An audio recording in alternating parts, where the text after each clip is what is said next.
Good morning, YouTube family. Today is Wednesday, May 8th, 2024. I'm going to start putting the dates before each video I record because I noticed a lot of people of videos I've posted a long time ago where people are commenting thinking I'm recommending it now. So make sure to check the date, obviously, but I will do a better job in the video saying what the day is so everyone knows if they're looking at this, a year from now, okay?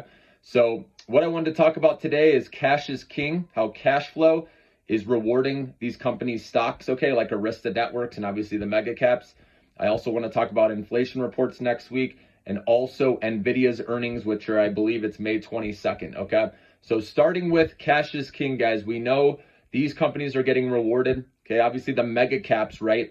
They have hordes of cash, their cash flows keep on growing so they can get bigger, right? Investing, obviously they're investing billions and billions of dollars into AI, whereas a lot of these smaller companies can't keep up with that and they're going to get left behind a little bit.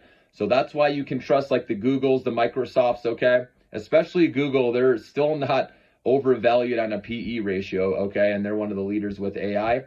Like I said, these mega caps will do well. Also, Arista Networks, this is ticker symbol ANET. They're involved with AI and have been growing. They have very strong cash flows.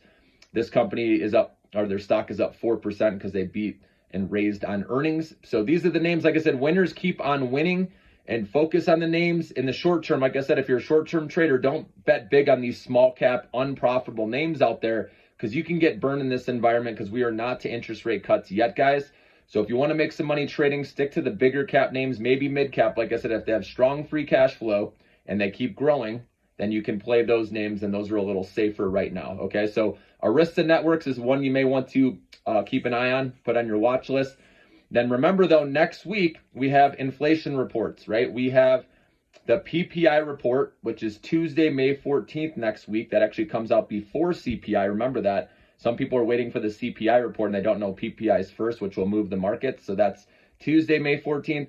And then Wednesday, May 15th is CPI, okay? Obviously, if those come in lighter than expected, there's going to be a risk on rally. That's when you can play those small cap, interest rate sensitive stocks that we've been talking about, okay? Like Upstart, for example, that will benefit. If it comes in hotter than expected, it's, again, the big cap names, but I believe everything will fall if it comes in hotter than expected. So, because bond yields go up, remember, treasury yields, the US dollar has been creeping up. That will probably go up, and that means stocks go down most of the time. Nothing's not always, but most of the time that's what happens, okay?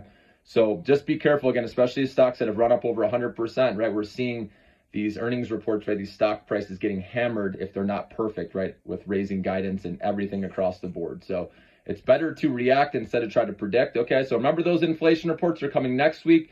And then the week after that, we have Nvidia's earnings report. Now, here's the deal, guys. We have one more report here where the year-over-year comparisons, they can beat nicely, but the problem is their guidance for next quarter is going to be comparing against higher numbers from last year. So that's where we might catch a dip because they're going to show slowing revenue growth and earnings growth most likely for the next quarter. So that's where the stock could drop, but we shall see. You never know with Nvidia. Obviously, they're one of the best companies in the world. Again, you've heard me say this is it's a long-term hold, especially if you've been in this for a while.